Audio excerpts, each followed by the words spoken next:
Yo, yo, yo, what's up, everybody? It's Edgar Rivera here, comedian Edgar Rivera, and I would like to welcome you all to another episode of Brothers in Arms. Yes, Brothers in Arms, a new show created by men for men, where we like to bring awareness to men and let them know that it's okay to talk. I feel like men don't talk that much. I feel like men don't connect with their emotions. They don't know how to face their fears. I mean, we do talk, but we don't talk what's inside, and that's what counts the most to me. So in this podcast, we hope to talk some more, let you know how good it feels, and basically it's gonna be the new way of men talking, yo. And I couldn't do this by myself, man. When I came up with this idea, I was like, man, I need some brothers on board with me, and I got my brothers on here, and I would like to introduce them now. First off, man, my comedy comrade, man. This brother has traveled the world with me doing comedy. He's one of my best friends.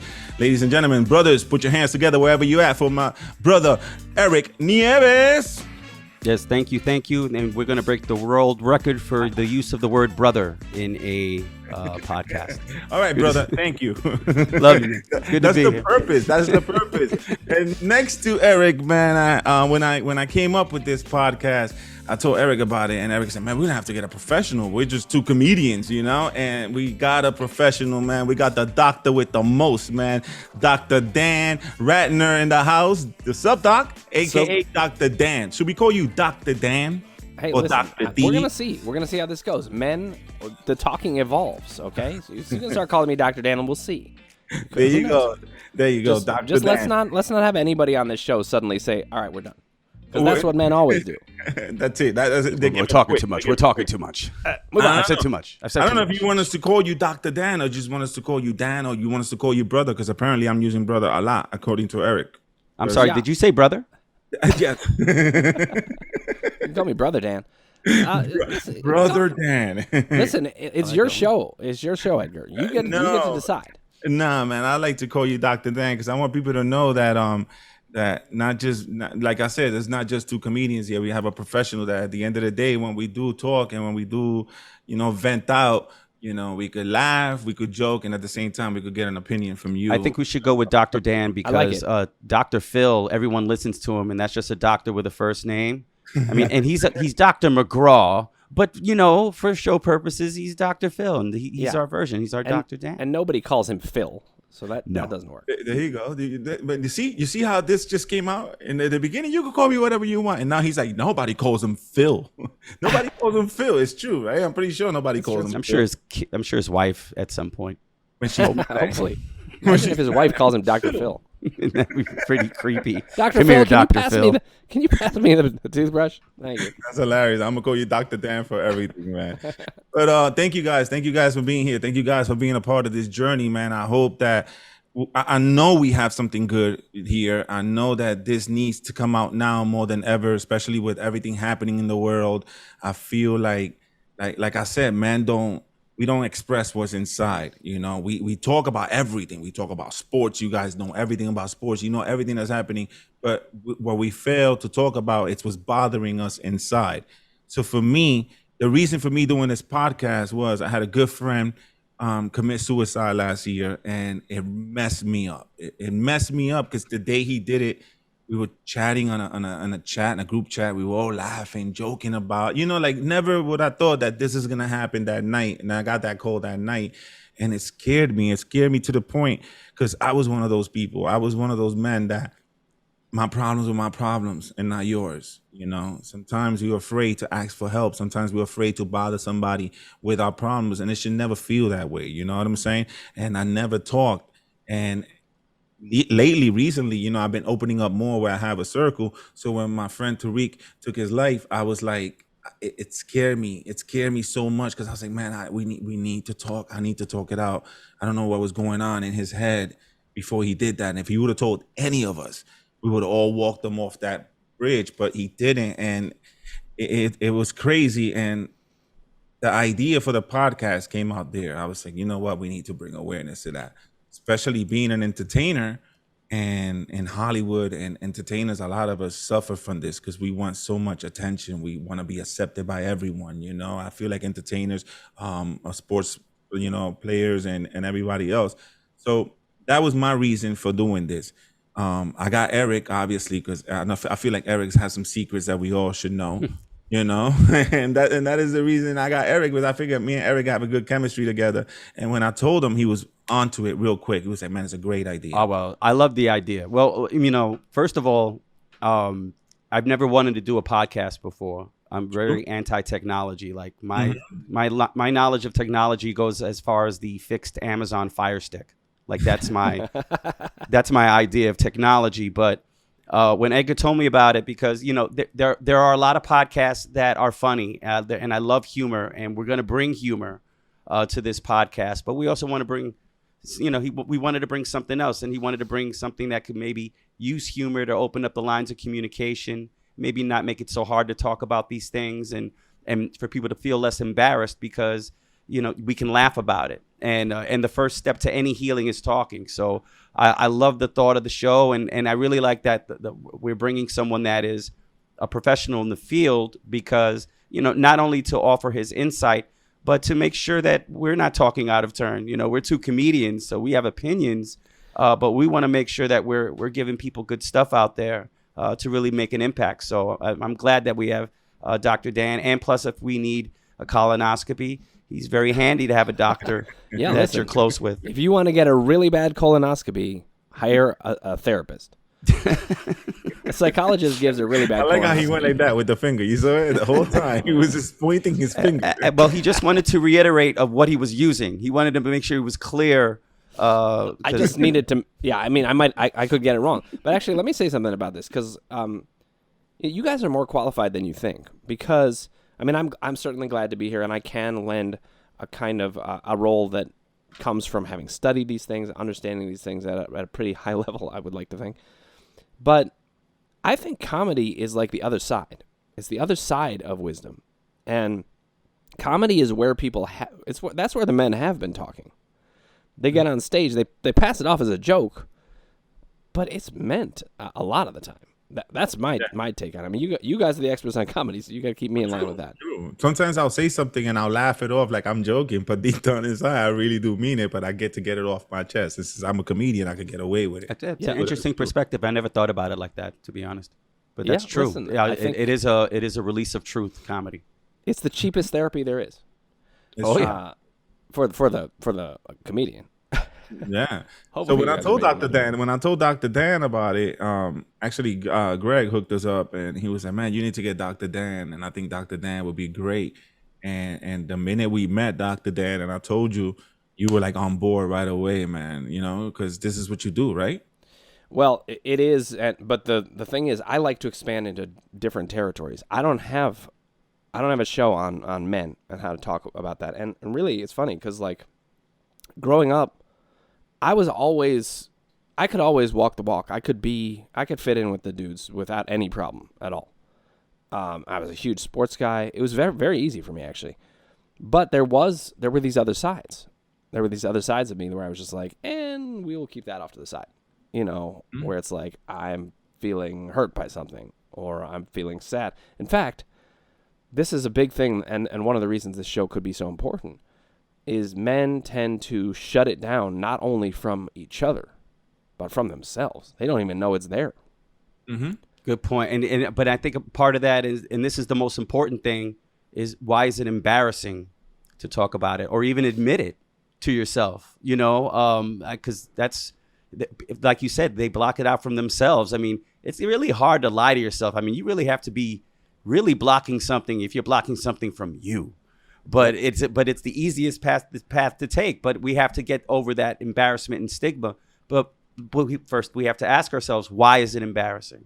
And I think that's something that we have to talk about. If we realize and understand why it's embarrassing, or why people think it's embarrassing, I should say, because it isn't. Right. But why people think it's embarrassing, then we can start to address it. So what are some of the reasons, like Edgar and Dan, I put it out to you. What do you think are some of the reasons that people are embarrassed or think are embarrassed to even talk about it or admit it?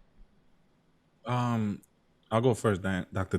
Dan. Don't call him Dr. Dan again. Don't leave him in it. No, I'm kidding. The doctor right there, I think for me, coming from a Latino household, and I think I could speak for a lot of Latinos and Black people, that it's a stigma for if you go see a therapist, you're considered cuckoo. You're crazy. You know what I'm saying? It's embarrassing. Not everybody says, "Oh, I'm in therapy. I'm in couples therapy." Whatever that kind of therapy it is. So if it's, I was brought up to like, you don't need that. You don't need that. You're fine. You're fine. You don't need that. You don't need to go see a therapist. You know what I'm saying? And also, the way we're brought up as kids, like my father was tough on me. My father hit me, and if I cried, he would hit me again for crying. You know what I'm saying? Like, no, you gotta be man up. You gotta man up. You're not, you can't cry. You can't show, So I think all of that builds up as we grow. It's like Dr. Dan said, something happens, it could trigger, and then we could forget about it, and then we forget about it here, or we may not think about it, but deep down inside, that could be killing us, and we don't even know it, just adding to everything else, And I do think that we all bring, whether people know it or not, we all bring our experiences from our home life to the next phase of life. You're going to interact with people that expects people to behave the way your family did. That's just that's the nature of psychology. You're going to expect that. And it's funny because I grew up in a family of therapists, but I remember going to a therapist when I was 19 years old and looking around like, I don't want anybody to see me going in. And I grew up in a family of therapists. So that tells you how far a bridge you have to get to be willing to go ahead and be like, let's do it. But one point that I'll make is that I think one of the antidotes to this is to get to a place where we do not give a damn what anybody else thinks anymore, because we're sacrificing ourselves to what we think people think. And they may not even think that. Well, I agree with you in making that transition of saying, I don't care what other people think. But the first step to any problem is knowing you have a problem. Like, let me put this and let me put an analogy out there. I have really big eyes, right? It's really obvious. I have like really big, inhuman Rango eyes, if you've ever watched Rango. So that would be me walking around going, I don't have big eyes. What are you talking about? I don't have big eyes. And everybody's like, dude, you're Rango. You have big eyes. But I won't seek help for Rango's big eyes until I acknowledge to myself, man, those are some, I look like those grocery mirrors on the ceiling that you can see the entire room. You're like those little goldfish whose eyes popped out. Yeah, or I got walleye vision or something. So I looks like something's, but I have to acknowledge it and then get to the point where I don't care if people are seeing that I'm going to an eye fixing place. Again, an analogy. But why is it embarrassing for us to even admit to ourselves, to even get to the point to consider therapy and maybe be embarrassed about that? Where can we remove the embarrassment within us so that we can know that we need to take care of us and do something about it? I got an idea about it, but Edgar, tell me what you think first. I think I've been working with Dr. Dan on another level on his Crushing Doubt podcast, and he's helped me out a lot. And it's like you say, Eric, you gotta see it. If you don't see it, no matter how many people try to help you, it's never gonna work. Even for myself, to this day, I would be lying to you guys if I told you I said everything that I've thought about. I will be lying to you guys if I told you I'm being honest, bro, about everything, because I'm not. Because we all hesitant. Even today, even earlier today, something was bothering me. Something was in my head, and it kept on bothering me. Dr. Dan says, I've been working with you. I keep on thinking about, man, what is it? What is it? And it was bothering me. And at the same time, I found myself hesitant to share that with someone. I hesitated for a second. And I'm an advocate. This is why we all here right now, because I'm an advocate of doing this, because we can't think like that. We can't think about we got to think about ourselves. And I was hesitant, but then I went and I called a friend of mine and I spoke to him about it. And shortly after, it didn't take the problem away, because the problem is still there, but it makes you feel good that you shared it with someone, especially someone that is not going to judge you. You know what I'm saying? That's what I tell people. I tell people, man, I'm not asking you to talk to everyone. That's for everyone listening at home. I'm not asking you to talk to just find random people and be like, look, do you know what's bothering me? Not everyone deserves that. But, find someone who's not going to judge you.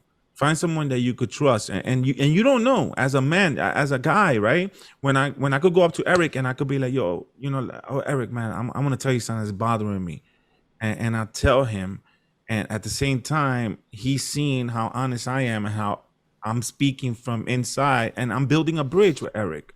Because now I just share something with you and it made me feel good. And that's going to give you the confidence and make you feel comfortable to share something with me. And before you know it, we're both helping out each other and we don't even know it.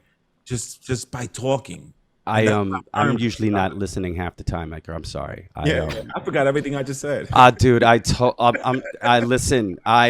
We got some work to do, guys. I heard some good stuff. I'm just kidding. This is great. We had a conversation. Eric didn't hear half of it. Edgar doesn't remember half of it. And we're live. No, I'm just kidding. Eric not used to doing a podcast. Eric is just looking at himself like, oh, wow. I'm not looking. I'm actually looking directly. It's like I'm looking at heaven and there's a round light and it's calling me. Mm-hmm. And that's all I'm looking at right now. I'm trying to avoid eye contact with everybody.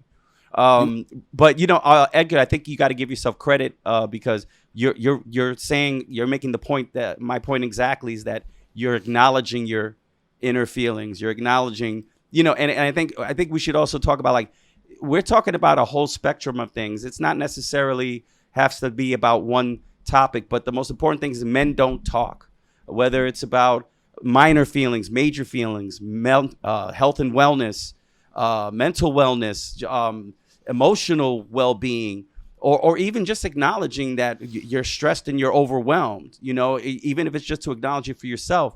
So, I think that we take it across the spectrum in men, and we take denial across the whole spectrum, and we'll deny having a backache and there's a bone sticking out of our back, but we'll deny that we have a backache. You know what I mean? So I think that, I think that we could really help a lot of guys kind of come out their shell and just get more open with themselves, and then that'll allow them to be more open with others. Yeah, but combining what the two of you just said, really, once you open the door, once you lead first, and you walk out and say, okay, I'm going to go ahead and say what I really think, there's going to be guys who will be like, well, that's weird, man.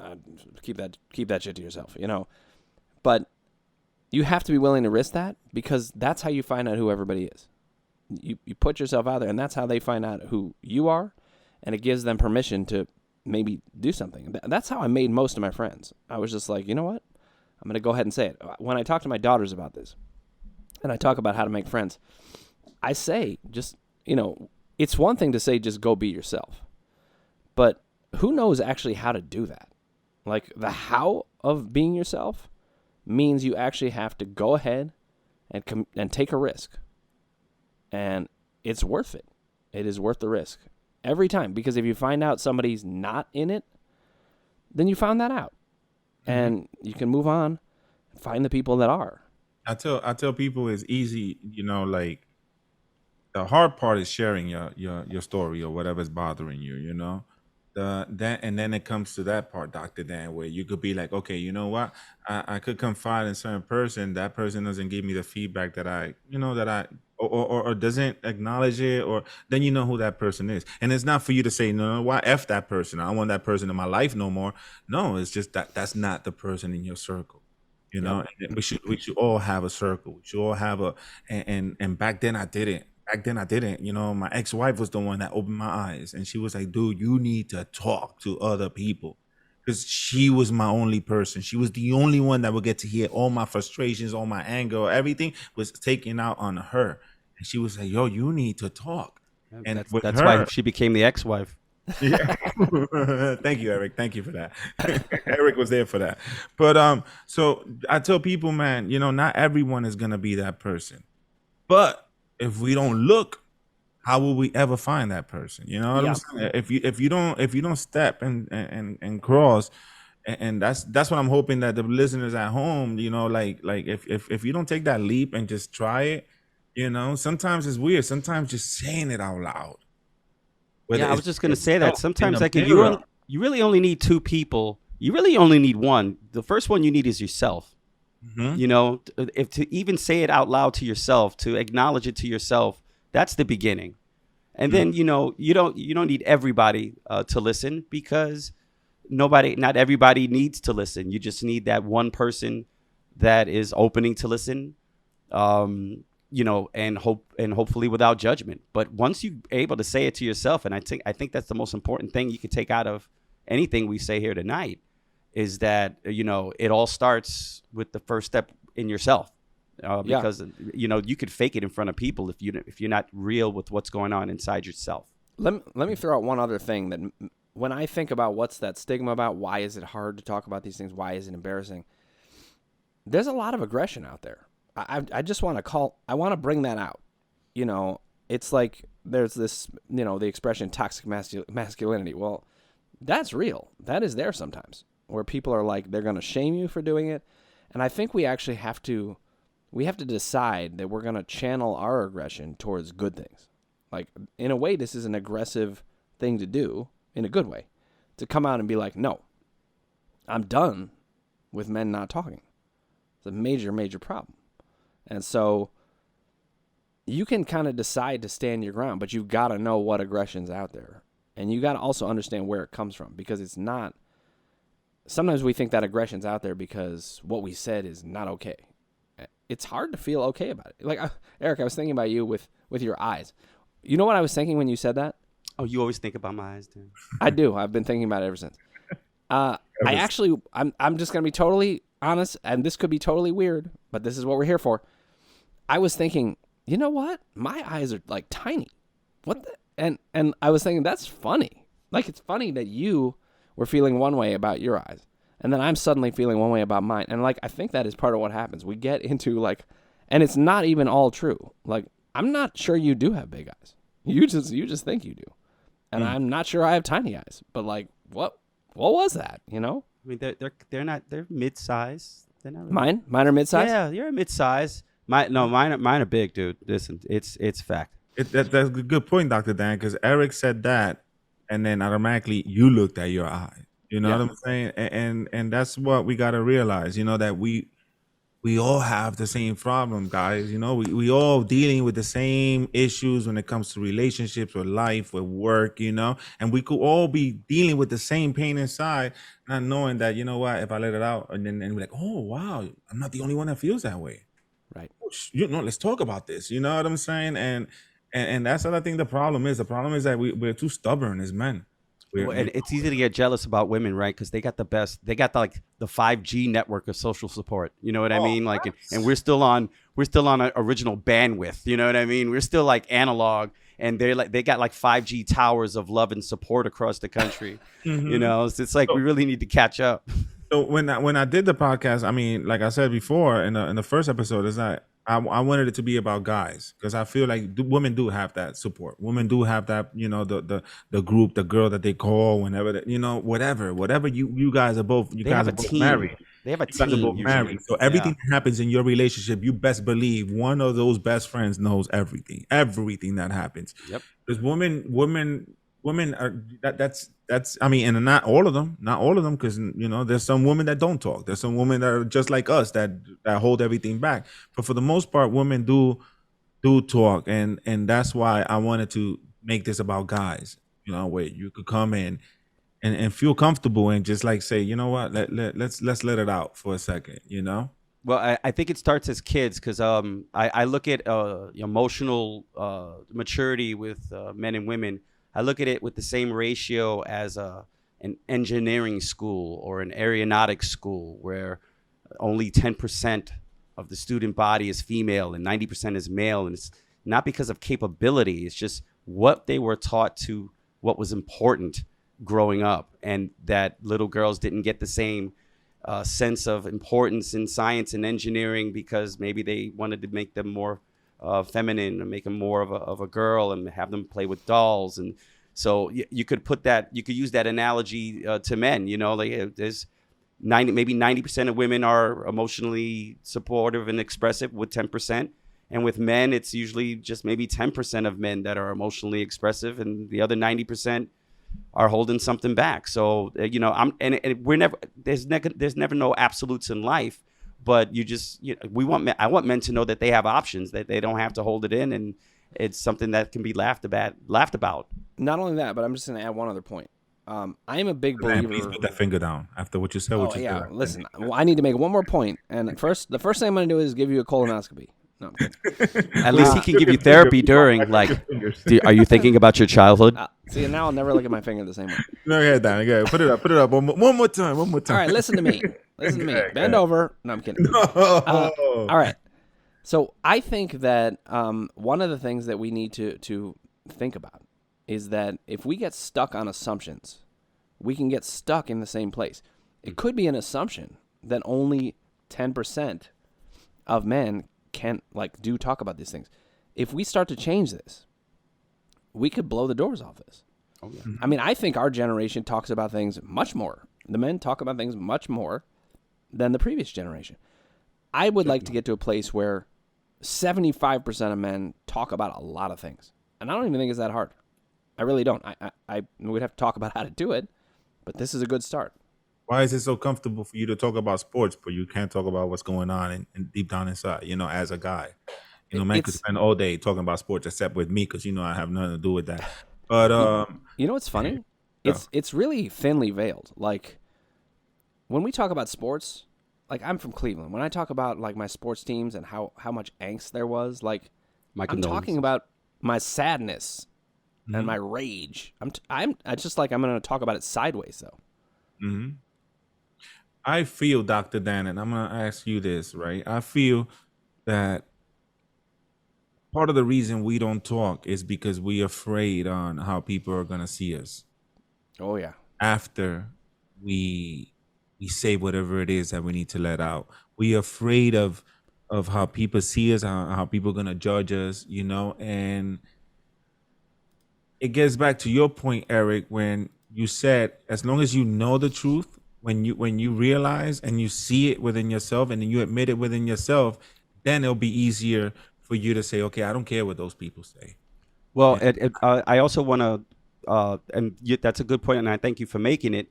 The reason why men can talk about sports easily, it's because it's numbers, it makes sense, it's communal, and it's an emotion you can actually share in front of other men and not worry about the consequence because they're going to feel the same way.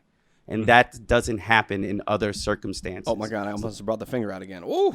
You know what I mean? Like, guys will be like, yeah, and there's a passion and emotion when men watch sports. It's like it sometimes I think it's because it's so much pent up emotion and feelings that they finally have this.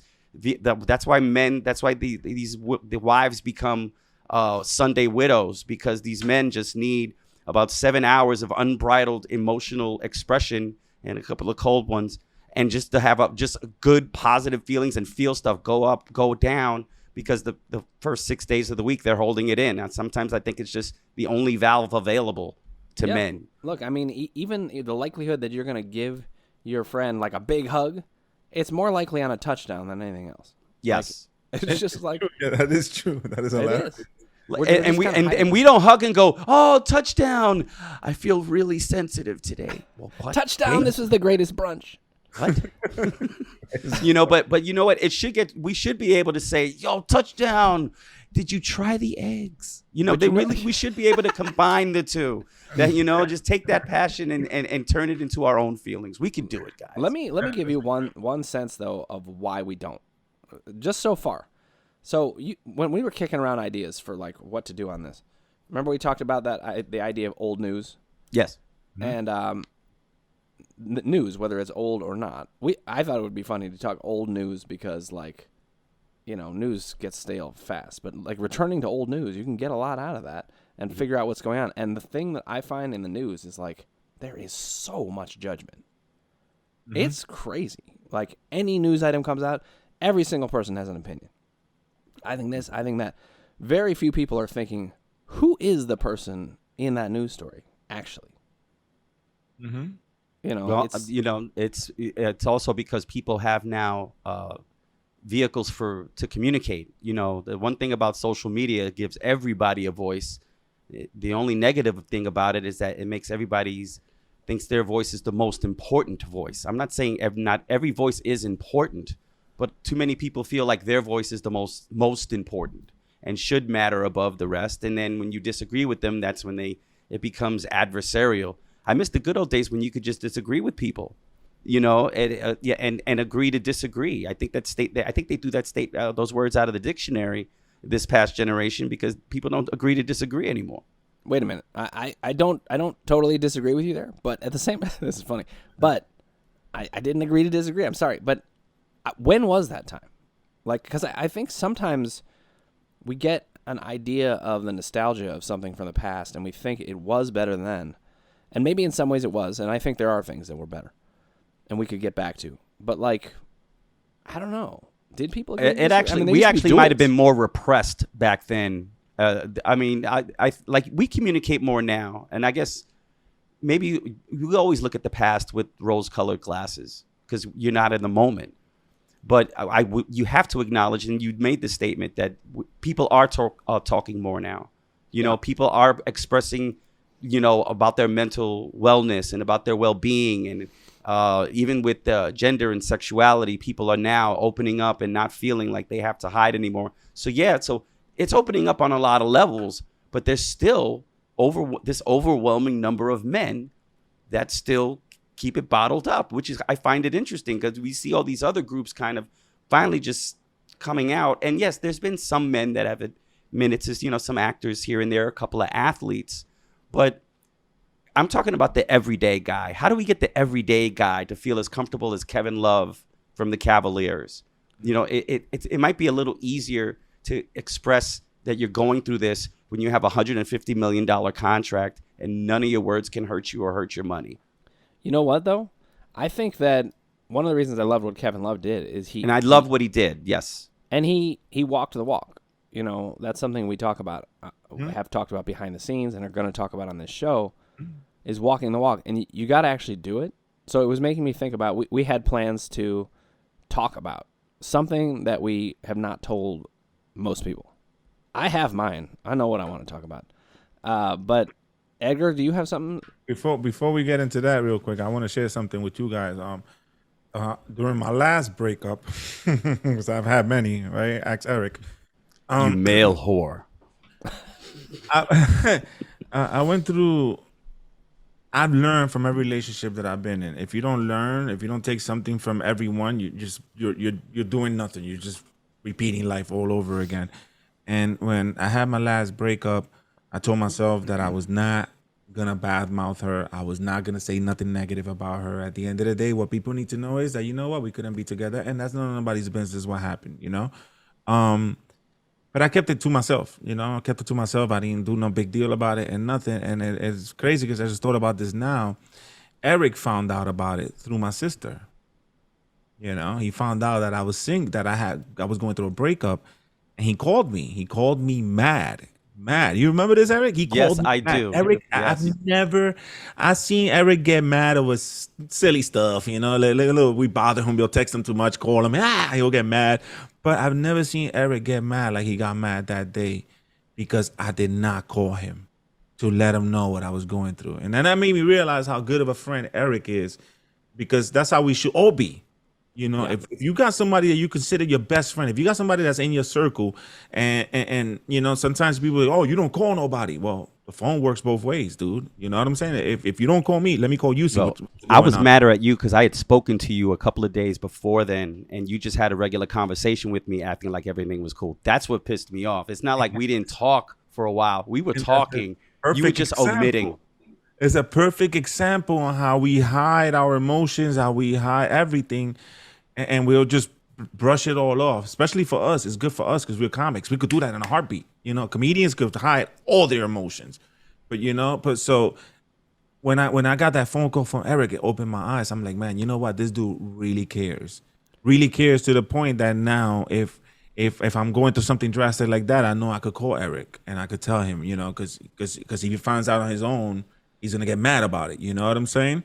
You know what hurt me the most, by the way, Edgar? Just real quick, you know what hurt me the most? Why you didn't call me quickly? Because I could have called her even quicker. I had to wait until I found out you broke up to then call her, and I lost valuable weeks. So, oh my God. So and then another thing, real quick, that I thought about when you guys are talking.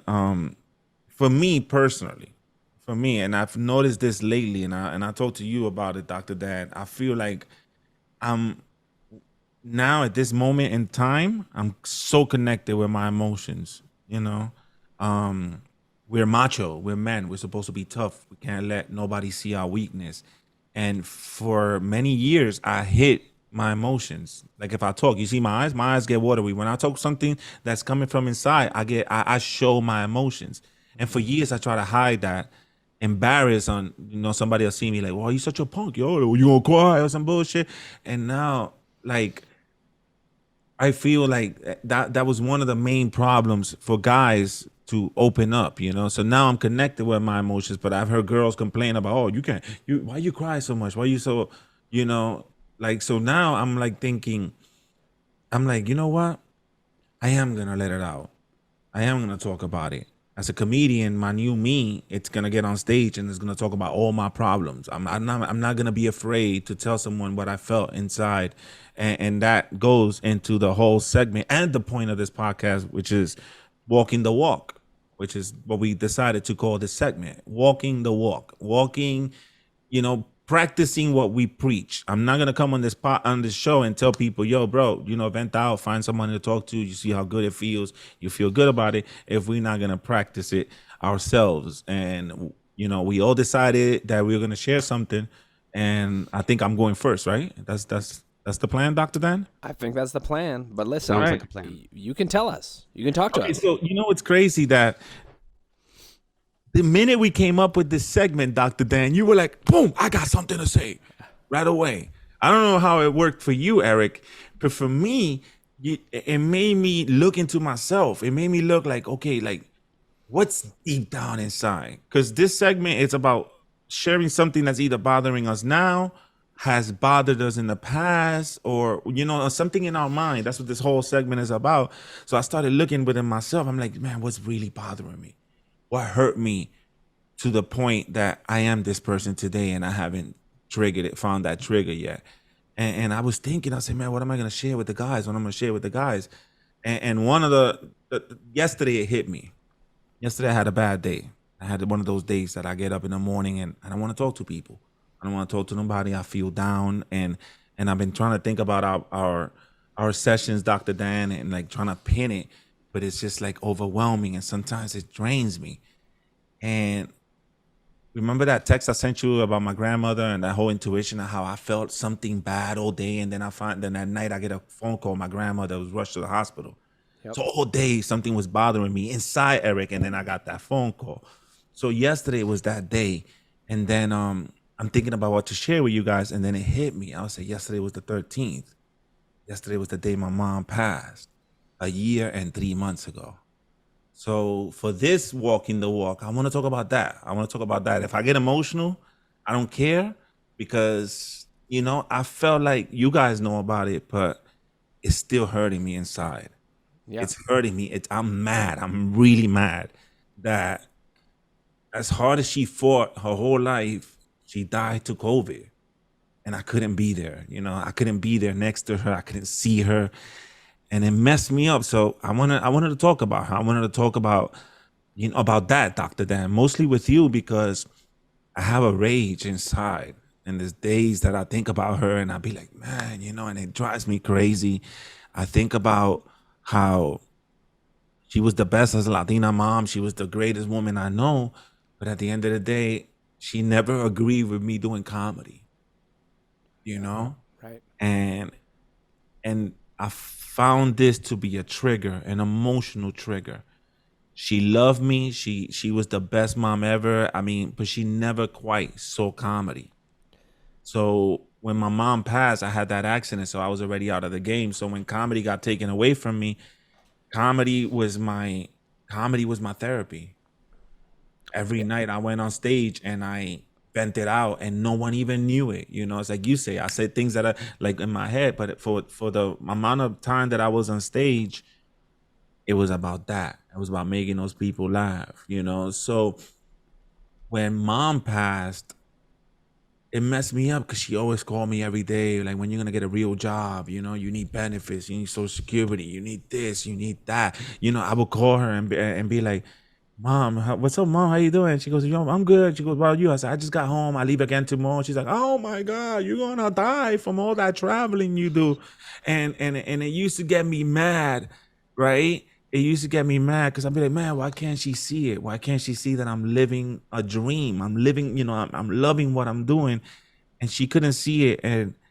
And thinking about it, I can't judge her because she was old school. She was an old school Latina woman, and in my household, the arts were an influence. Like for those Latinos, they don't see the arts as a way of living. So for her wanting me to have a job, it was like, okay, you know what? This is that's the way she sees it. So it didn't really. I didn't really. It came to a point that it used to bother me, and then I told myself, as long as I believe in myself, that's all that matters. And then not till I told myself that was that I was able to let that go. So whenever she said those comments, I would just brush them off and then keep on going. Right. But then what I'm dealing with now, and this is what I'm realizing, that when she passed, then all those doubts come into my head. For many years, she didn't see my comedy career, and now she's not here, and now I'm doubting myself. Now I'm like, damn, is this really what I need to do? You know what I'm saying? Should I just go get a job and get an 8 to 5 and forget about it, and then. So I'm dealing with those doubts. I'm missing the shit out of her. I'm missing the phone calls and everything else because it's the hardest thing I've gotten to go, had to go through was losing a parent. That was the first lady in my life, the one that, took care of me, believed in, did everything for me. And I don't know where I'm going with this, but that's basically what I wanted to vent out today, Dr. Dan and Eric. Like I'm hurting inside. As much as I brush it off and I pretend like it's not there, it hurts. But at least I could see the trigger. I know how to deal with it. I told myself and put it to the side. But this is what this is about. Me as a man being here, because these tears are coming out my face doesn't change my manhood, doesn't make me any less of a man. But I feel stronger sharing this with you guys. Yeah, because this is what I've been dealing with for the past year and 3 months. I think it's the opposite. I think that it takes strength to do that. I know there are some people who say that kind of thing, but it really is true. And it also, I think, is so important that you share it with people you trust. I'm honored that you have come to trust me. Thank you. In this short and amount you of time and everybody else listening, and it's crazy, but listen, Edgar, this is good. There was a time maybe 10 years ago you wouldn't have even acknowledged you were feeling this. So here you are, even though no one looks for an 8 to 5, by the way, it's a 9 to 5. I don't know what, I don't know why you felt so bad about yourself. You gave yourself an extra work hour. It's like people don't get paid for lunch, Eric. No, listen, guys. He was like, my mom was disappointed about my comedy career, so now I got to work an extra hour every day to make up for disappointment. No, but listen. This is what this is about. This is what it's about. Talking to people, and not only that, like what you just said. You saw how back Dr. Dan gave me the good compliment, and then you made it fun of it, with the whole 8 to 5. But then we laughed. So yeah, I had that moment of venting out, but then at the same time we laugh, and that's the reward that comes. They're both forms of empathy, Like in my therapy, I use humor all the time because it's too much to take otherwise. Who wants all that heaviness? You got to be able to joke about it. Yeah. I think comedians, whenever we're in a nervous situation, our first instinct is to try to be funny, to kind of break the ice and ease the tension. But, I used to feel bad about that because I didn't realize how actually beneficial it was. I thought maybe I was being too flippant about things, but sometimes you need to inject a little humor. No 8 to 5s, Edgar. No 8 to 5s. No. Actually, I want to add something, and that is that you're trying to resolve a lot of stuff, Edgar, right there. And it's really important that we recognize you can feel two things at once. You could be missing the hell out of your mom, and also be so sad that she died before she could finally see, you know what, that was a good choice. There's got to be some part of you that wants that. That it was crazy because when I had the accident before 2020 got here, I'm pretty sure we all felt the same way where we're like, yo, 2020 is gonna be the year. Every year we always tell ourselves that this is gonna be the year. I had everything lined up. April 17th, 2020, I was set to record my special in Puerto Rico, in San Juan, Puerto Rico. And I was doing it in Puerto Rico for a purpose, even though everybody told me not to do it. They were like, do it in New York. You're from New York, dude. Why would you go to Puerto Rico?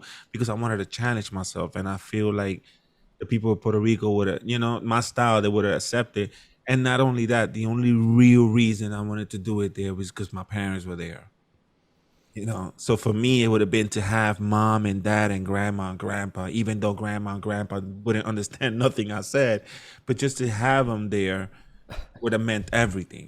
Maybe then she could have been like, boom, even though I still feel like she was so stubborn and hard-headed at times that I would still feel like she would find something to say about it. But my father got it. My father was the same way as her. And my father came around. I performed for him one time and then boom, he started seeing it. Which just makes you feel good. When we're doing something in life, we want support, especially from our family, from my friends. That, look, I just shared a moment. Look what I just did. I cried in front of both of you guys, and whoever else is listening to, and I feel good. And I could laugh about it. And like I said, it didn't take nothing away from me. But the fact that you guys know this about me now, maybe Eric will call me in a couple of days. Bro, how you doing, bro? You know what I'm saying? And then we could talk about it. And then that's what this whole show is about. Connecting and listening to each other so we could be better men. Yeah. And like Edgar, you and I have gotten a lot closer in this short time that we've known each other. And Edgar, Eric, I feel like we're gonna get closer. I know it. As soon as I stop trying to give you colonoscopies, then. Well, listen, I think it's actually better because I can get in touch with my feelings while you get in touch with my colon. So it really is. I do not like this. I don't know where I belong in this equation. I just want Greg to block me out of this one. I just want to know where the other hand is going. Well, Edgar, not for nothing, your mom's was so old school. Even if you had an HBO special and you came off the stage and they wrote you $1 million check, she would be like, that's nice. It's still no benefits. Let me give you the perfect example, Dr. Dan. And you're not gonna have you're not gonna have any idea what I'm talking about. Okay.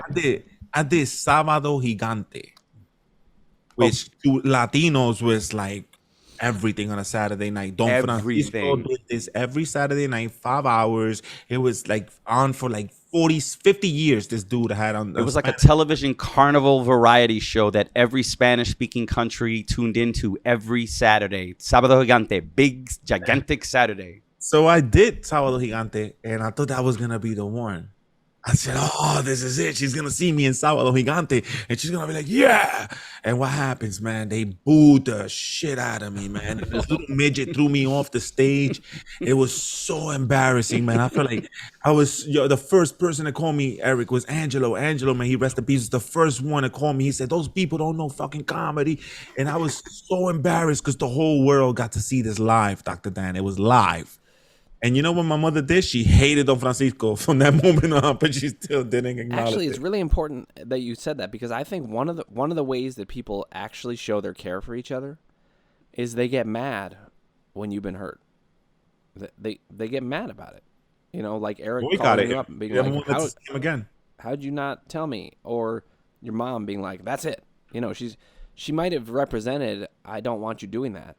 But the minute somebody else crossed your path in that way, she was like, no. And by the way, for you don't realize how serious it is, Dr. Dan, for anybody that's Latino to turn their back on Don Francisco. Okay? That's like an Italian turning their back on Don Corleone. All right? You don't do it. You are blacklisted in every Spanish-speaking country in the world. You are a scarlet letter. You are against the Don. You can't do it. Yeah. But now that when we were talking about this and we were like, yo, you know what, guys, if we go over, if we talk so much, if we're running out of time, then we could split the time and then save our stories for the next show. So I feel like we only got like 10 minutes left, and Dr. Dan was so eager to share his story with us. So Eric, we're gonna save you for next week, and then we'll just listen to Dr. Dan and then see what he has to say and how we could help the doctor. There's some part of Eric that was totally relieved. He was like, "Yes, I'm off for another week." It's like, Eric was like, you know, this is so close to my bed. I feel so bad because I don't want to say what time it is, but I go to bed a lot earlier than I used to. So by 9:30, I'm already getting crust in the eyes, and I know that's horrible for a comedian. So you have big eyes. I do. I'm telling you, lots of crust. I have a stuffed crust pizza in my left eye right now. It's disgusting. Yeah. All right, go ahead, Dr. Dan. Do your walk in the walk. All right, I'll go. But before I do this, one thing I want to say is, and I think it might be one of the ways that I'll be a good addition to this show is, I actually have done this thousands of times about thousands of things. But I'm going to pick something that I really don't talk to most people about. I'm going to like deeply walk the walk. Mm-hmm. So, a little caveat here, and that is that it's to me, every time I have told this to anybody, and I've told a couple people about it, I know that they might think it's no big deal. But to me, it was a huge, huge deal. Okay? So I'm going to set the stage. Go ahead. I had my first real girlfriend when I was like 45. No, I'm kidding. When I tomorrow. I had my first real girlfriend tomorrow, even though I'm married. So I was 13. And I really genuinely loved this girl. But I was a 13-year-old boy. And, like, there's a way in which I have always been... By the way, we're going to see if you guys can ever get me to cry. And it's not because I don't want to. I just never cry. Yeah, I'm mad as shit that you didn't cry. Eric held it on. I saw Eric holding it when I was crying, but Eric was... I teared up. I tear up all the time, but, like... I need myself in the balls a couple of times so I could feel something more painful than your story. So here's the thing. I was so excited about this girl. And I was only 13 years old, and essentially what happened is we dated for 6 months, which as a 13-year-old, that's a serious relationship there. That's like 7 in dog years. Yeah, yeah, exactly. And but she eventually broke up with me for various reasons. I don't know what. I'm still friends with her, actually, so I could ask her. I don't know that she'd know. But the thing that was hard for me... We have a surprise. We have her on the show. Imagine your pup. Oh, my God. Mika Millstone's here? I can't believe it. You were horrible in the playground. Yeah. I wasn't horrible in the sack. We never found that out. Ooh. So we never found that out. The thing is, I always felt that no one would understand this because there was... Listen, when I was born, I talk about this a lot. My father died when I was 6 weeks old. I came into a world of trauma. My mom was, she did a really great job, but I'm sure she was depressed and having a really hard time. My brother, who was 3 at the time, was, I'm sure, a mess. My dad now, who adopted us later, it took a long time for him to become the dad. And here's the thing. I felt like I was like a 40-year-old, just all the time. I'd walk around, and I'd be on the playground, and people would be talking sports, and I talk sports, and I like talking sports. But I felt like I was like 40. I was like, I cannot wait for people to be where I'm at. I just felt like I was always in a different place. And never more so than with this girl breaking up with me. Speaking of crying, that was probably the last time I really, really cried a lot. And it was maybe the only time I've truly been heartbroken. Because I thought I was going to marry her. She's 13 years old, but I was like... I'm the kind of guy who is loyal, knows what I want. I would have married her. I know I would have. Do you remember what happened? Why you guys broke up? Well, I have my version of it. This is funny. Like, there's some comedy in this. So, well, I was going to say, if you were in Arkansas, you probably would have gotten married at 13. That's right. So that's right. And then so you were living in the wrong place. So, I got married at 17. That's a whole story right there. But go ahead. It wasn't that far away. But what happened is, I went away to overnight camp, and I grew like 5 inches while I was there. So I came back and I was all like gangly, and I just looked totally different. And I think she was like, well, I don't want that. And meanwhile, she was not a 40-year-old.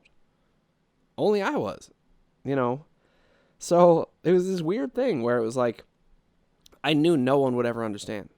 Right now, as I'm telling you, I'm like, I don't know if they'll understand, but it just feels good to be like, you know what? I'm going to stand in my own truth and be like, yeah, I know we were 13, but I knew who I was even then. And I would have married her. How long was the gap between this girlfriend and your next one? It was long because I was so hurt that in fact, here's another funny story. He said, I was 14 and a half. It took a long time. It was 3 days later. No, I seriously, I did not really, really seriously date any other person after that until my wife. What? Yep. I dated other people. See, that was the punchline I was waiting for. Because it's crazy because you said, and I was going to bring this up. I was waiting for you to finish to bring it up because you said that's the only time you remember ever being heartbroken. Ever. Wow. So I'm wondering if it was because you felt like a 40-year-old and you saw life differently and you learned from that experience. You know, you told yourself you didn't like how it felt. This is not going to happen no more at the age of 13. Because from not dating somebody from 13, and when did you get married? Well, I met my wife when I was 27. So, I mean, I over doubled my life from that point forward. Wow. I did date other people, but like, I'm just the kind of guy who would be serious about anything. Actually, there was one girl in between who I was really serious about, and this is also a funny story. This is my good friend Jen, and I was really good at picking good, loyal people, especially after that. And Jen was just really, really loyal. There was only one problem. She's a lesbian. So I had no idea.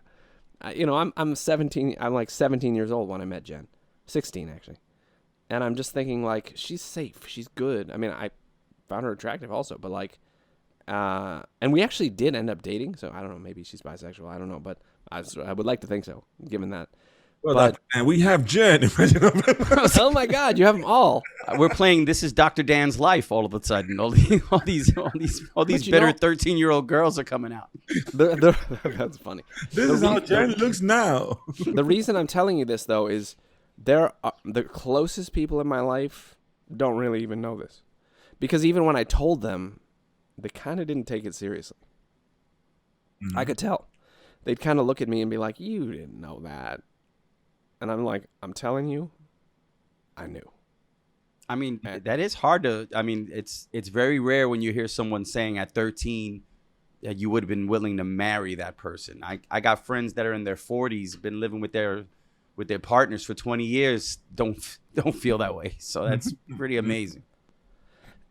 And I don't know how it would have worked out, and I wouldn't have gotten married. I think by 15 you would have been divorced. By 15 it would have been over. By 17, you would have been already on your second marriage. By 19, you probably would have had like 4 kids living in Nebraska. Just to be clear, I wasn't planning to marry her then.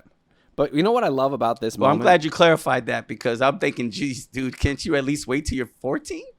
Yeah. I listen, I don't know. I'm a very committed person, but maybe too committed. I don't know. But what feels good about this is I'm totally interested in what you guys think. But I'm not actually worried about it. I actually know who I am. And I don't care what anybody thinks. I'm interested, but I know that I'm right. I'm interested in knowing why you felt like you were 40 at the age of 13. You know, I'll tell you why. He had a mortgage. Yeah. I had an 8 to 5 job, giving colonoscopies. Doing colonoscopies on the side. I had one job, 8 to 5. I was a 13-year-old giving colonoscopies. And he was really bad. He was doing it up the urethra. He was horrible. It was. Listen, if having a psychologist give you colonoscopy is bad enough, but a 13-year-old one, listen. If you're gonna touch my colon, like I said, I'm okay with getting in touch with my feelings. I'll be like, oh, let me tell you about my mom. I'll tell you though, this is a theme that I think is going to come up in this show a lot. When you've been through a trauma, you actually do gain wisdom. Oh yeah. And I had just been through a lot of trauma for a long time, so I was already there. it shows me that like I'm completely opposite from you.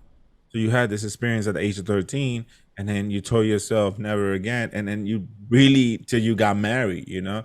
I, on the other hand, was the opposite. I broke up with one and started with the other. And I think the reason you were able to do this was because you took that time in between. I think that's a mistake that we do a lot when we go from one relationship to the other. If you're not ready to go into that other relationship, whatever problems you have with this one, you're gonna bring right into this one. If you don't take time for yourself, so for you, you took that time. Yeah, I mean, I took a lot of waited. time. I waited for her. I hope you had sex between. I waited for her for 3 years. Yeah, I actually did. Her? I waited for her for 3 years to see if she would like figure it out and come back. Yo, Dr. Dan he disappeared like Jesus from 13 to 30. You know what I'm saying? He went off the dating planet and came back. Oh. Yep. That is hilarious, man. I'm just saying the time frame's the same. 13 to 30, all of a sudden, And I'm Jewish. Back. I'm Jewish too. I got the beard. I gotta grow my hair out longer. 3 for 3. All he needs is the cut. Yep. There you go. But it's interesting, man. We're actually running out of time, man. We could talk about this next time some more. Now that we know about it and we'll think about it, Eric. You know, you listen? Did you listen? What? I'm sorry. You heard half of it. And we could definitely talk about it. And thank you for sharing that, Dr. Dan. That's very interesting, man. I mean, I could understand why a lot of people would be like, you know. Yeah. Right. Thank you for sharing that. That was awesome. And I hope she calls in when she hears this, and somehow we can get her on the line. That would be fantastic. Oh my God! You know what's funny? I've told her all this. Oh, good. Oh, good. Fantastic. I was going to ask her, does she know about this? I've told Jen about it. I told my wife about it. Everybody knows about it. Everybody. They knows do. Now you guys do. Now everybody knows. Now everybody's going to know about it. Everybody's going to know about it.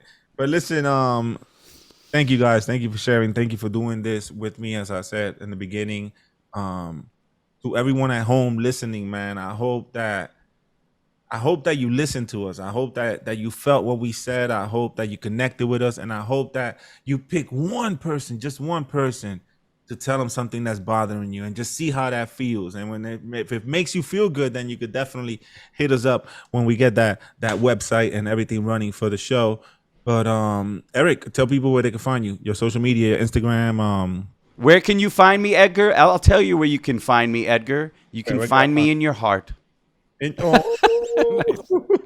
said, the funny thing is, he actually means that. I do. He just can't tell you. No. I do. I was so mad that I'm finding out from his sister, bro. You don't find out stuff about your boy from his sister, and I gotta pretend I knew. Oh yeah, we talked. Yeah. But that was that. Oh, actually, no. The sister didn't tell me directly. She told my wife, and then my wife told me. That's how it happened. That's even worse. Yeah, it's even worse. How women talk. You see how women talk? Did you know that Edgar was in another? They're sharing secondhand information. I'm left out firsthand. That's cold, son. And that's exactly what. That's why we need to talk. Tell you when they find out something about you and you didn't tell them, man. That's it. Everybody wants to hear. Talk, baby. To talk, man. So. Thank you all. Any last words, Dr. Dan? No, I'm just glad we're doing this. You know, I think to have things change, we need to work on it, and we need to show people it can change. I totally agree. It can. Couldn't have said it better, Dr. Dan. I could, but not as eloquently. Stay tuned for the next episode, man. I'm having a lot of fun. I know we're gonna have a lot of fun, and we're gonna change a few lives, and that's the whole purpose and meaning of this. So thank you, brothers in arms. Peace. Till next week, y'all.